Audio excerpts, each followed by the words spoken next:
Okay, so now you know what a peony grows from. I'm going to talk about how to plant that peony plant or tuber in a way that ensures you're going to have a healthy plant come spring.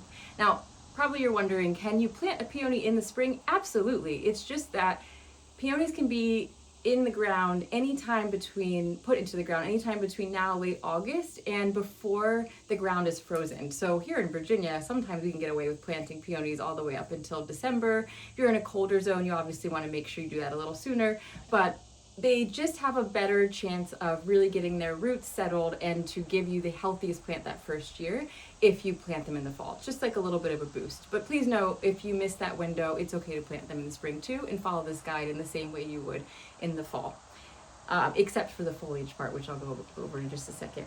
So let's say you are now in the late summer and you're purchasing a plant from the nursery. All you want to do to make sure that you are giving this plant a good transplant is to dig a hole about 3 inches wider than the pot, and you definitely don't need to go as deep with the hole, though you may think you do, because again, this is more about the tuber than the actual fibrous roots that are going on in this pot. So it's okay if your hole is not as deep as this.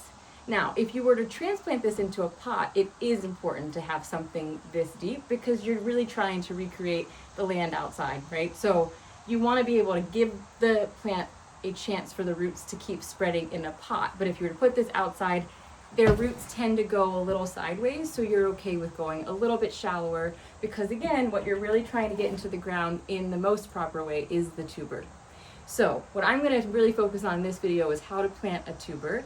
And what I've purchased is the size of a pot that you would most likely want to get if you were planning on your peony to live in this pot for many, many years. If you were wanting to just have your peony in a small pot for a year or two, that's okay, but you really want to make sure you have a wide and deep enough pot, again, to make sure its roots have a way to spread and be fed, and it just has room to continue to grow and multiply, which the tuber will continue to do whether in a pot or outside. So the most important thing to note for where to plant a peony in the landscape or in a pot is you want to put it in a spot that's going to get at least 6 to 8 hours of sunlight. It can handle a little less, but if you want the most prolific blooming peony plant, you're going to want to make sure it gets the sun to have that happen for you. It's also super, super important that you find a spot with good drainage, and we're going to talk about how to make sure your pot has good drainage as well. But if you have a place in the landscape that, for example, after it rains, you know there's water that always sits there for a day or two, or just a spot that tends to flood, those are not places to put a peony. Root rot is really the only, well, other things can kill it, but typically peonies are so hardy that it's the root rotting that is most likely the culprit of it dying. So be sure that you choose a spot that is going to not get too wet and is also going to get full sun. Otherwise, peonies are really good at handling lots of different soil types, and they really can just bloom without much attention to anything else. But again, the sun and drainage, super important. So for the sake of pretending we're outside, let's say this is the landscape and this is the top. You only need to dig about a 2-inch hole, which is so fun because so many plants are so much harder to plant for the fact of digging such deep holes. But you really just want to plant about dig, and you can use a shovel or spade to dig about 2 to 3 inches deep, and then you want to make it wide, and that is because tubers are actually best planted lengthwise like so. So you may want to put it in this way, but that definitely leaves this tuber susceptible to root rot because the deeper into the ground it goes, the more water it's going to retain. And also, as you noticed probably when I showed you this, the crown and the eyes are facing up. So this is actually the growth from this year's plant or last year's. And so you can see where the eyes are going to want to go. They're wanting to go up. They're pointing that direction. So the hole can be shallow, but it needs to be wide enough that these can lay in comfortably. You don't want to be shoving something into a hole because these could break off. And again, this is the storage system, so that this is necessary for these eyes to survive. And also when planting, the eyes are pretty hardy, but they definitely can be knocked off if you're really rough about it. So just be gentle. I tend to hold them from underneath so I can make sure to put them into the hole without disturbing the eyes. So once I have the hole, if I'm outside and I've never planted in this little spot before, or even if I have, I tend to put in a little bit of grit if it's a spot that's not already a little rocky. So I have spaces here at my little farm that were already rocky. I didn't do this step, but this is just, actually this is chicken grit, but you can also get horticultural grit if it's labeled as such, or any sort of tiny pebbles. And I just sprinkle it in a bit so that helps with a little drying out. And then I have a balanced fertilizer. This is Plant Tone, one of the stinkiest, but one of my most favorite like all around fertilizers. And I just sprinkle in a little bit, and literally just a little bit, almost like you're salting your food. And then I just kind of work around like so.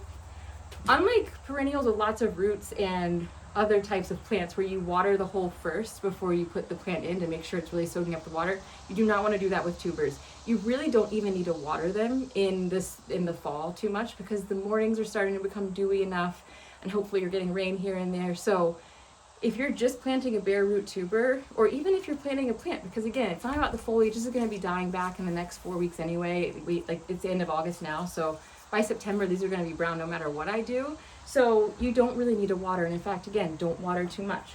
But you're just going to take this tuber and you're going to lay it in, and I hope you can see the crown is almost at the top, but I do want to make sure the eyes are covered a bit, especially because it's the fall. I want to make sure that's protected from any cold coming in when it does come. And I'm just going to cover up the tuber like so. And as you can see, the crown is still visible, but the eyes and the tuber are covered. Not too deeply, but they're covered. Now I don't have this with me, but another important step, especially if you are in a spot that tends to get snow, is to put some mulch around, just like a little blanket. I don't put it too close to the eyes and crown, but I do, because I want them to be able to breathe a bit, but I do put the mulch around so that it just, again, has a little bit of extra warmth and protection when it's out in the field.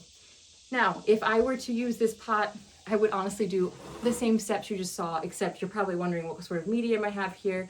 I use a mix of just plain compost and seed starting mix. So that way it's getting a little bit of the hardier, thicker soil that it'd be getting outside, but it's also has the lightness of the seed starting, and so the drainage is going to be helped. Seed starting mix and the drainage is going to be helped.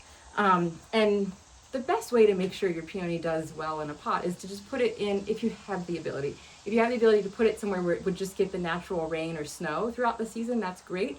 If you don't, then you're going to want to treat it almost like it's in storage and keep a little bit of water on it here and there. So if the pot's looking really, really dry, go ahead and sprinkle it a little bit with water here and there to make sure that this tuber is not drying up. But again, if you have the ability to put this on your steps or on the edge of a porch in a way that it's just going to get a little bit of moisture, you should be fine to not do anything with it until the spring. So when spring comes, the biggest thing to note is that peonies take about 3 years to really reach maturity if you're growing from a tuber. Sometimes if you're planting a plant, especially this one that has, already 8 eyes or more, it might mature a little quicker for you. But if you were to plant from a tuber, even if it has 3 to 5 eyes, the first year you really want to make sure so much of the energy is going into this tuber to make sure you have this amazing root system that's going to last for 100 years. So you most likely don't want to cut from it. And in fact, you may not even get flowers that first year, and that's okay. The foliage is what's going to create the life system of the plant and then allow it to continue to blossom the following years. So the first year, it's really all about making sure that foliage and the tubers stay healthy. Second year, you're going to get a little bit more, and you may start cutting like 1 from the plant if you happen to get 3 blooms, for example. But it's not until the 3rd year that you really can start harvesting from a peony. And then after that, again, if you keep it healthy, then it should just be something that you can cut and cut and cut from.